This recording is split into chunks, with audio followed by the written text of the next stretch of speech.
So we're going to finish up this whole session with multiple offers, which I know many of us have been dealing with on a regular basis. And we're going to take it on kind of two sides. Like, how do you work with a buyer and during multiple offers, especially since, you know, sometimes unfortunately you're going through 2 or 3, 4 different properties and before you can actually get an accepted offer, and also how to handle it with sellers. Keep in mind, again, as I stated earlier, that this is not legal advice, and certainly you want to talk to your broker about how they handle multiple offers, because you should work with your company's policies as well. So I want to welcome Laura Costella and Denise Ripnick today, who are both brokers and managers of their offices, and how they handle the best practices with multiple offers. So thank you guys for taking the time to come on today. Hi, everybody. You're welcome. My pleasure. So Denise, let's start with you with buyer representation. What do you know, how do you prepare a buyer for multiple offers? Well, there's many different facets to that. I definitely let them know, definitely get your offer in as soon as possible. A lot of times a home will get listed and listing agent will say, we have 7 offers already, no more showings. So I definitely want them in as soon as possible. And if they choose to make an offer, get the offer in as soon as possible. That's one thing. Another thing is to be prepared to have all your documents ready as far as your pre-approval letter, and be prepared to emotionally let go of what I've been experiencing with buyers. Is it really, this is subjective but general at the same time, does not matter what you think the house is worth because houses are really selling above and beyond what the closed comps are saying, and they are being appraised. So I prepare them emotionally to, how badly do you want the house? How long are you going to be in the house? Does it matter if you pay a certain amount over the asking if you're going to be living in the house for 25 years? So I prepare them, to sum it up, emotionally, and documents, you know, be prepared with everything you need to submit a very strong offer. So you would recommend then to agents that are taking buyers out, perhaps have a buyer's consultation before they even begin the process of looking for a house, and then maybe setting their expectations, because we both know that when they identify a property that they like, then the emotions take over. Exactly. So prior to even getting to that point, try to have a buyer's consultation with them and explain that, look, you know, today, I mean, this might change down the road, but currently we all know that, you know, there's very low inventory and everybody's fighting over the same properties. So one, make sure you're prepared with your pre-approvals, with all your paperwork. Make sure when you're putting an offer out that you have all the proper disclosures and everything signed. And be prepared that, you know, if you don't want to go higher, that's okay. You have to be comfortable with what you want to do, but right now you have to make decisions quickly and aggressively. Perfect. Thank you. I just summed up what pretty much you said. Yes. Another thing is, on the other side of it, when you're with your buyer, what questions do you advise an agent to ask the listing agent so that you can prepare your buyer? Usually I will call the listing agent ahead of time just to see, even if it's listed the same day, do you have any offers right now? Do you have a cutoff point of accepting offers? I try and find out things they can disclose if they're comfortable with, such as when would they prefer to close on the home? Mm-hmm. If they don't have the documents uploaded, I ask them to send me the seller's disclosure, because that will tell a lot about a home that you may not be able to visually see. And that's usually it. You know, I ask if there are any offers, send me all the documents on the property, and is there a cutoff point as to when you're accepting offers in this particular market. Okay. And what about, do you ever ask about if you can present the offer to the seller? In person. Do you ever try to do that? Is that I used to before March of 2020. I used to like to present them in person. But because I find a lot of people are a little insecure about having people coming into their house, as well as with multiple offers, it's just, I don't personally believe that that's going to make a difference. I don't think that it's going to make my offer any stronger. I think sellers are overwhelmed, and the listing agent hopefully is reviewing all the offers with them and choosing the best offer for them. And do you have, is there any advantages that a buyer can do to, to strengthen their offer, to make them look like the best buyer? What type of things do you recommend there? Yes. Well, I've seen on both sides of it, the buyers, it's very hard. It's very, very hard, because people fall in love with the house and they see themselves living there. So sometimes they'll write a letter to the sellers.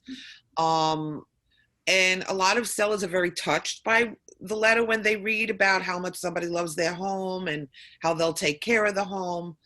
But to be brutally honest, I really don't see where it cuts any ice as far as making a difference on who the seller chooses. But sometimes it makes the buyer feel better if they do write a letter to the seller. Obviously, cash, if you could do all cash, I've seen a lot of sellers like that, or putting down as strong as a deposit as possible. I really feel that the buyers have to put everything up front to the best of their ability financially. Strong right away, instead of trying, we're not in a market currently. And again, this market could change. Right. But current market that we're in, you might not have a second chance. So put down as much earnest money as you can. Follow up with the seller, making sure that the closing date is something that works for them. I know that there are some times, and we're not necessarily recommending this because the buyer has to, feel comfortable with it. But maybe if you're going to limit your inspection issues or waive inspection issues, depending upon what I've seen them waive appraisals. You could waive an appraisal. The mortgage company will still conduct an appraisal, but it doesn't bear any weight if the buyer is willing to make up the difference, if there is a difference. Prove and show that they have the funds to cover the difference in appraisal. So that could be something that can help them as well. And certainly, I know that pre-approvals and pre-qualification letters are, most people, I shouldn't say most, a lot of people don't realize there's a big difference. Make sure you have a pre-qualification letter. A pre-approval letter as opposed to a pre-qual, because it's a lot stronger. So, just putting your best foot forward right away. Great. And also, in addition, going back to what you had mentioned with letters, I know that MORR has frowned upon doing letters because, you could be walking a fine line with that. So if you're going to do a letter, keep it more about why you like the property, how it fits your needs, and that how qualified you are to purchase that property. I would definitely say photos are not necessarily in your best interest, but more of doing something why you're qualified as opposed to more personal, because you have to be careful with that in this day and age. In addition, to make sure, I just wanted to follow up with you, Denise, when you said, you're hoping that the seller has received the offer properly. If you're not in a situation where you can address the seller and present the offer directly to the seller, you can always ask for a owner's confirmation of receipt of the offer. Yes. Majority a form letter for that. Your company should definitely have a form letter for that you could send to the listing agent and have the seller sign and the listing agent sign that the offer was indeed presented. Exactly, and that will protect your client. So thank you so much for that. I want to switch over to working with the seller, because, a lot of times we get so excited with jumping on, getting the house on the market, getting the photos done. I think I froze up a little bit. I just want to jump in for 1 second because we had a question relating to buyers. So the question was using escalation clauses when you are working with buyers. So Absolutely. Thank you. Yes. Escalation clauses are great. I don't know if I would recommend the agents to speak to their managers about this and have them explain what an escalation clause is. I don't know if now's the time to do that, Anna. So, but it's a wonderful, wonderful tool in a multiple offer situation, which will help your buyer possibly win the bid. Anna, do you want me to briefly explain what it is now or no? I don't know, Dawn, timing wise, I don't know how we can maybe like hit that at the end, but I think Okay. it's just knowing that there are escalation clauses. I agree. Talk to your broker or manager about it. Find out what their policy is on using them. And I think, I don't want to jump in here, but I think it's one of those things where just make sure when you're presenting an offer with an escalation clause that the selling agent knows what it is and how to present it, because a lot of times they don't and are not in favor of them. So they can backfire on you too. So know. Yes, and they've worked and backfired. So yeah. Okay. Thank you. So and we're going to talk a little bit about escalation clauses on the listing side as well, because what happens is somebody puts the house on the market, they've just gotten it all ready, they did all the things they needed to do, they've had photography, they're excited for showings, and then all of a sudden, and again, in this particular market, they get an excessive amount of showings, they get very overwhelmed, and now we've got 8 offers on the table within 48 hours. So, Laura, when it comes to working with sellers and multiple offers, how do you prepare a seller for multiple offers? Well, first and foremost, I think having a proper seller consultation, in other words, just basically prepping them for the market, letting them know so they aren't blindsided by the fact that, their showings are constant. They haven't been in their home all day due to showings. Just properly getting them ready for the potential of just a frenzied market. I think an educated seller and them knowing what to expect leads to less headaches later on. True. Agreed. We hear about highest and best. Some people say best and final. Is there any, again, I know this is opinion, but is there a difference? And do you have any suggestions on what you call it? Well, I don't like to use best and final or final and best because it's never over until it's actually over. Highest and best is typically the verbiage that I utilize. Your buyer would want to put their best foot forward, and maybe Denise could better answer this for working on the buying end. But with doing highest and best, you truly are putting your best foot forward. But who's to say that you're an attorney review and something else comes along? Well, you don't want to say it's your final and best because it may not be. I like to advise, the agents in my office to use highest and best instead. Yeah, that's a great way of putting it because like you just said, we can't control what's going to happen in the future. We know we have to present all offers up until the day of closing, regardless. So with that being said, you can only, you have to set the expectation to your seller that we're going to try to do this nice, clean and smooth. And at the same time, anything could happen moving forward with this market. What obligations do you feel that, well, actually, this is not more, this is more legitimate as far as what you're responsible for as your obligations to the seller? Well, transparency, especially, I'm assuming we're talking about in a multiple offer situation, documentation, as long as the seller is prepared that the potential to have multiple offers is there, if you decide to do a highest and best by a certain date, make sure you stick to that deadline. Make sure that you're very transparent with all the agents coming in. Make sure they're aware of that deadline. One of the biggest issues that have come up recently is the no further showings, seller has accepted an offer, et cetera, et cetera. Handling that properly, if a house is showing active in the MLS and it can't be shown, well, that's a whole other ballgame. You can't have an active showing, an active listing that's not being shown. Making sure you're compliant, and as far as the offers themselves, just reviewing all the offers, with the sellers, guiding them, but not necessarily making the decision for them. Let that seller make the decision. It's not your decision.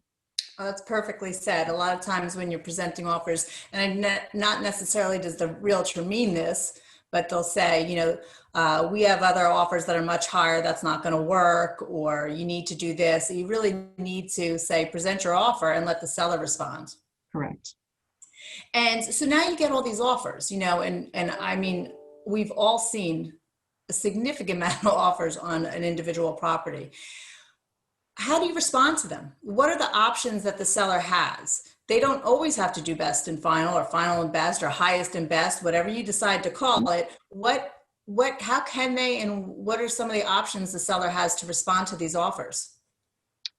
The seller holds all the cards at that point. They don't have to respond or counter to any of them. They can pick one right off the bat and say, this is the offer, this is what I'm going with, this is what I'm sticking with.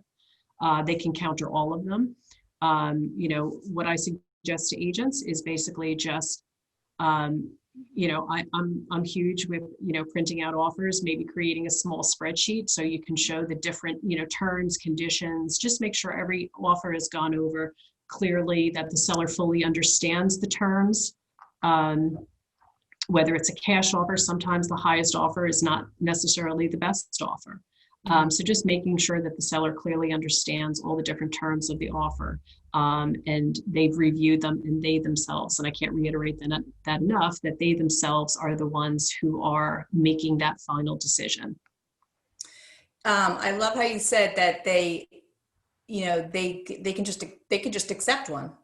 Mm-hmm. Or they can, they don't have to counter to any of them, or they can counter individually to each one.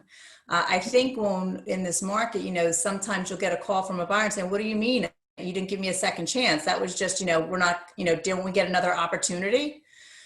And it's just, for whatever reason, that seller might have really, really liked one offer for 100 different reasons, and you have to be prepared that you might not have that second chance. You could certainly resubmit something, because we have to present something to the seller regardless. But if that seller makes up their mind on the first go round, don't assume that you're going to have a highest and best. Absolutely. And that's why it's important in a market such as this one, you always, consult with your buyer and make sure that they are putting their best foot forward. And how long what's the longest, time you have to make sure that that seller is in receipt of that offer?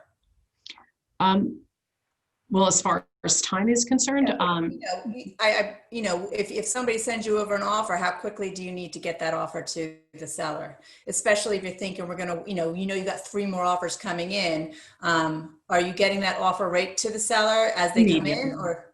Immediately. I mean, how many times have we all come across where an agent said, you know what, I'm going to write up an offer, I'm going to get that right over to you. And then all of a sudden, buyer's remorse, buyer changes their mind, there is no other offer. And it's your job as a listing agent, it's your duty to get all offers and to present all offers to that seller, as quickly as feasibly possible. So yeah, I make sure that immediately all the offers are sent over. Perfect. So we touched upon a little bit earlier about escalation clauses, and that a buyer can put an escalation clause. And just briefly, if somebody's maybe newer in the business or just haven't come across an escalation clause is just an addendum that goes to the contract that basically says in a highest and best situation. An example would be, my buyer is willing to pay $500 over the highest offer on the table up to a certain amount. So if it's a house is $400,000, asking price, I'm willing to pay $500 more up to $525,000. So my offer would technically be $425,500, something to that extent. There's different verbiages of them, but that's basically in a nutshell what an escalation clause is. My question to you is, from the seller standpoint, you've got 4 offers on the table. You got two of them at 400,000, you got one at 410,000, and you got one at 415,000. The 410,000 says, I'll pay $1,000 over your highest offer. So automatically they got the highest number on the table without even trying.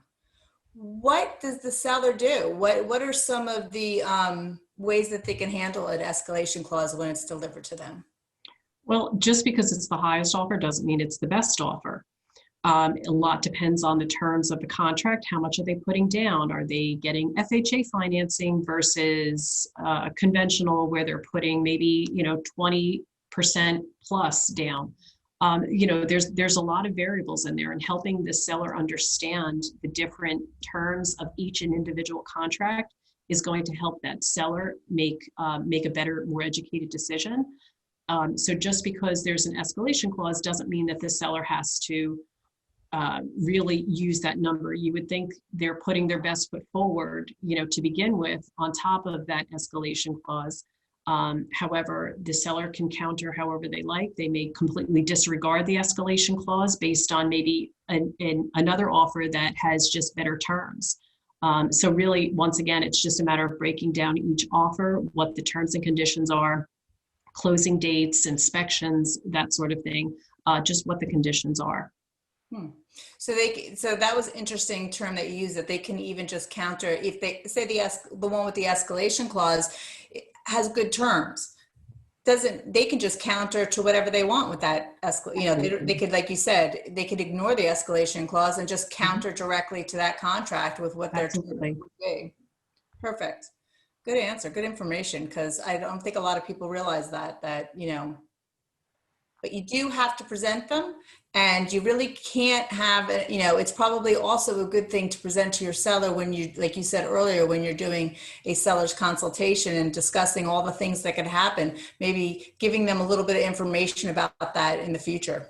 Right. You don't want the seller to be blindsided by it. Yeah, because I know that when we've showed sellers this before, they're like, wait, I don't know. Wait, what does this mean? And it really throws them for a loop. What about when dual agency happens, or a variable rate commission? So you have multiple offers coming in from different companies.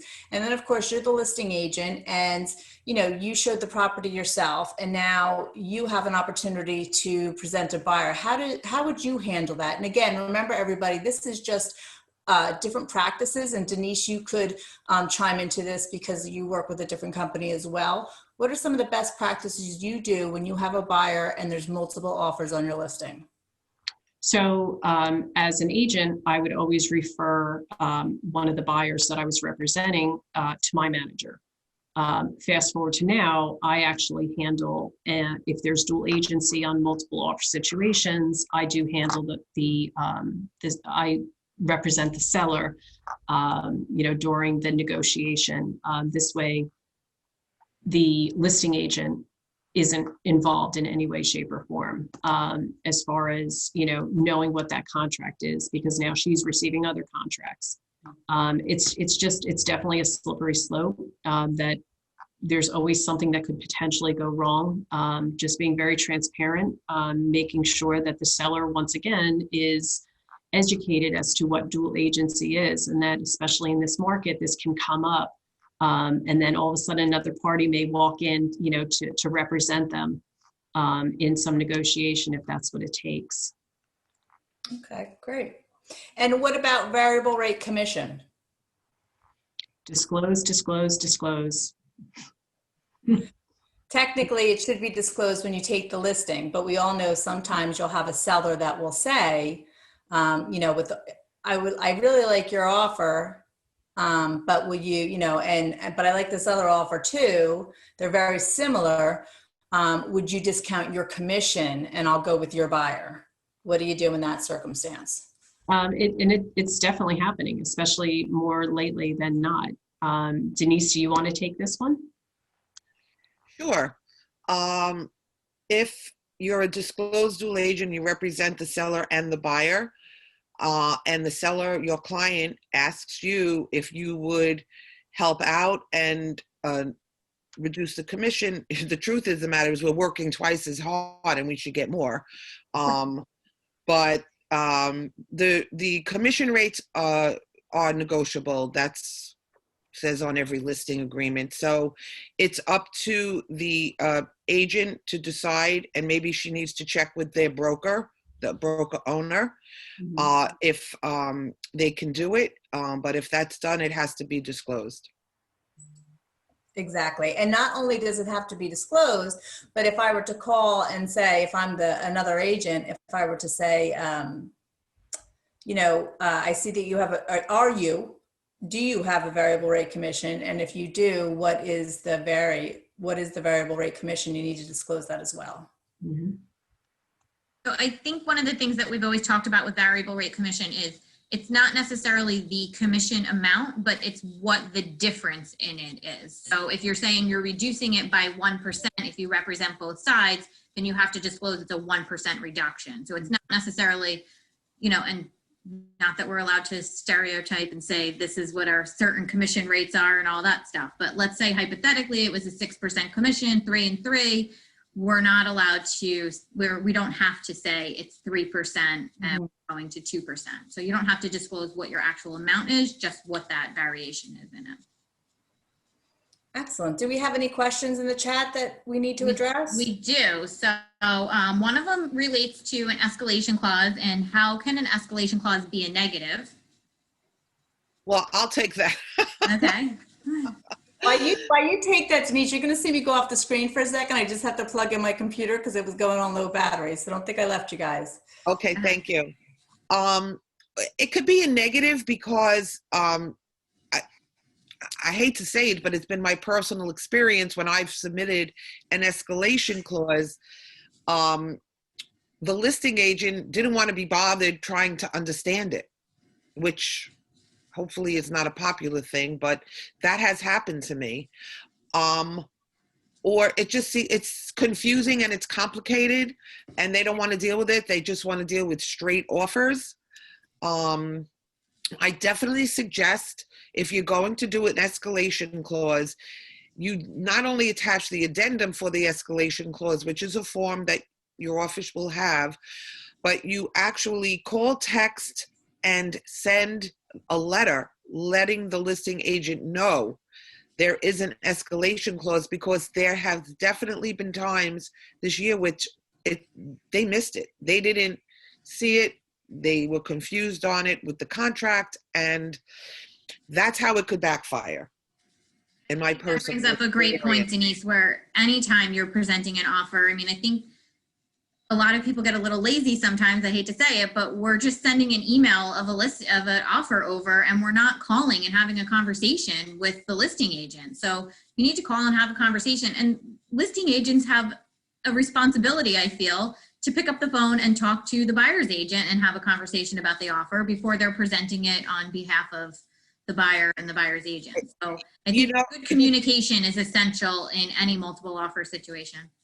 I just feel that when a homeowner hires you, and it's very emotional, they're giving you their largest asset, and you really have responsibility as a professional or real estate agent representing them to do a thorough and the best job, and that really comes into reviewing all the offers and digging deep into them, and finding out really truly what is the best offer to protect your homeowner. Yeah. I think the other thing that sorry, go ahead, Dawn. I was just saying, you touched on earlier, which I think is the most important thing. Taking some of the stress out of it is just really making sure that the agents that are presenting the offers feel that their offer is definitely being heard. First of all, we know it has to be, but giving them the confidence by responding to them that they received the offer, letting them know when they most likely will have a response back, following up, and just being transparent. Really what when you feel like, okay, my offer is being heard and it's a fair situation.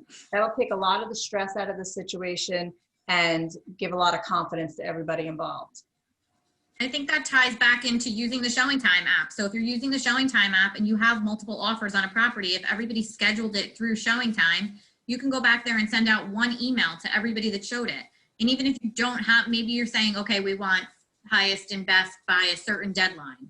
You can send out one email from there and let everybody know, even the people who haven't submitted an offer yet, because maybe they want to still submit one. So you're working in your seller's best interest by making everyone who showed the property aware of that. So that's another important thing to do. So it all ties in together. All these tools work together for us, and we should use it efficiently.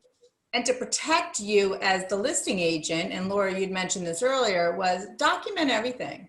Every time you get an offer in, like, document it, that you received it this time, it was presented to the seller at this time, so that, God forbid, if anybody does question it, you know, you will have a spreadsheet of what transpired, and it covers you.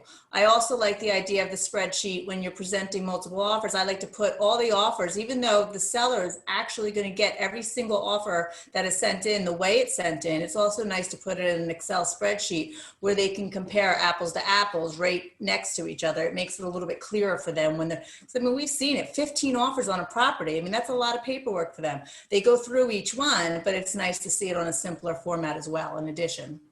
Dawn, I think you made such a great point there. I think a lot of agents make the mistake of thinking, especially with multiple offers, I don't actually have to send my client the full offer to review. So make sure you're still sending your client the copy of the offer and how it came in, because believe it or not, a lot of people think they don't have to do that. Yeah, always make sure that you are presenting the full offer to your client. And, you know, at the end of the day, you want to, you know, that's your obligation to the seller. So does anybody have anything they'd like to add? I know we went over a little bit on time, but I wanted to make sure that we address anything we need to, and then we'll do a follow-up later on. I'm just looking if we had any other, who do you have to disclose VRC to? So that would be any agent who is, well, disclose to everybody at the time you list the property. But if an agent, so if basically what you want to do is, when you take a listing, if you know you have a VRC, you need to do that immediately on the listing, where it gives you the option VRC yes or no. But we all know sometimes when multiple offers come in, that is where the seller might all of a sudden come up with this great conclusion that maybe I can save a little bit of commission and take my listing agent's offer. Then you need to disclose it to everybody that is presenting an offer and what the VRC is. If you're going to keep that VRC going forward, you might as well, you can change it on the MLS at any time. So similar question, but what with disclosed dual agency, doesn't a VRC have to be mentioned on the listing agreement? So yes. Once you put the listing, you should put it on the listing agreement. Yes, and you're entitled to, as a buyer's agent, to ask, one, you know, is there a VRC and what it is, and they have to disclose. So in the event that you feel like maybe for some crazy reason it was forgotten, you know, somebody forgot to mention it, you have every right to ask, and you have every right to know what the VRC is. Okay, what about, what is the consensus on how long it is to reasonably wait for an answer on a multiple offer that a buyer's agent has submitted? If you want me to answer that, what my opinion is there's two things. One, when the seller answers you, you should be getting that information out. But most importantly, if you keep the communication open with all the agents that are involved, it'll make it a lot easier. So let's say your seller's taking a long time. They're overwhelmed, or for whatever reason, they're just, you know, you get the one that's traveling and they don't care that they're taking a long time to respond back. If Laura, Denise, and Anna, you all sent me an offer and you're waiting for a response, and my seller genuinely has not responded in 24 hours to 48 hours to your offer, I'm going to reach out to each and every one of you and say, listen, I just want to, you know, and I'm probably going to put it in writing for you as well. I just want to let you know that the offer was presented to the seller. I'm sorry if this is taking a little bit longer, or there's another offer coming in if my seller says I can disclose that. And we don't want to respond until that one comes in. Whatever the different situations is, you're going to communicate it so that the other agents aren't sitting there wondering why they're not getting a response. That'll make it go a long way, because for every hour that goes by seems like 3 days to the buyer. So just keep the communication open. Let them know if your seller has not made a decision yet, and if they need a little bit longer, as opposed to just letting days go by without a response. But for the most part, the official answer is you're supposed to respond as quickly as your seller gives you that response. And Dawn, you made a great point when you were saying about seller giving you permission to disclose that there is another offer. So don't just assume that it's okay to disclose there's another offer on something. Obviously, you need your seller's permission for that as well. The last thing just really relates to, and then we can wrap up, but how do you handle the no more showings if the seller doesn't want any more showings on the property? So what's the proper way to handle that in terms of agents calling you and putting that into the MLS system? I know we don't have a category or status or anything for attorney review, but what's the best way, or what are your practices within your offices to handle that? That's probably a good question for Marie too, but maybe we could follow up with her. I mean, Anna, you and I both know we've discussed this with the board many a times. I think there will be something more concrete in the future. But in my opinion, if you don't want the aggravation, put it temporary off the market, because what's happening is you're showing it active, and one day you're going to be on the other side of this. So it's a two-way street. And the clients are seeing it still on Zillow, and they're seeing it on Realtor.com and all the websites, and they don't understand why they can't get an appointment. So obviously what we're trying to do is prevent people from losing buyer relationships that they've had and going straight to the listing agent. So to keep it fair, if nobody can see it, you should really have a letter saying from the seller that they don't want any more showings, and you should take it off the market so that the community doesn't see that house listed anymore. That's my opinion. Does anybody else have something they want to add or change on that? Because I'm open to suggestions. My only thing would be that, if you have a seller that doesn't want to show something anymore, make sure you have it in writing and your seller understands the risks that go along with not showing it anymore, that a contract isn't always solid. So I always recommend continue to show, but. Especially if it's in attorney review or there were multiple offers that an offer has been accepted, you have to temporarily take it off the market. And absolutely get it in writing from your seller that they don't want any more showings, but make sure you document that in the agent notes on the MLS, and then temporarily take it off the market. This way you're covering all your bases all at once. Yeah, at the very least, communicate within the agent notes with people. So you want to avoid phone calls and you have multiple offers on something and you don't want to be stressed out as the listing agent with a million phone calls about a property. Just pop it in the agent notes and say, this property already has multiple offers on it. Make the buyer's agent aware of that. Maybe they have a client that doesn't want to be in a bidding war situation. Maybe they don't care. So put it in the agent notes and just effective communication throughout the process. And I think that makes everybody get along better. Well, I guess if that's it, we'll wrap this session up. And again, thank you, Laura. Thank you, Denise, for taking the time out of your day to let us know how your offices handle multiple offers. And I guess we're all set. That's it. Good stuff, guys. Thank you so much. Thank you.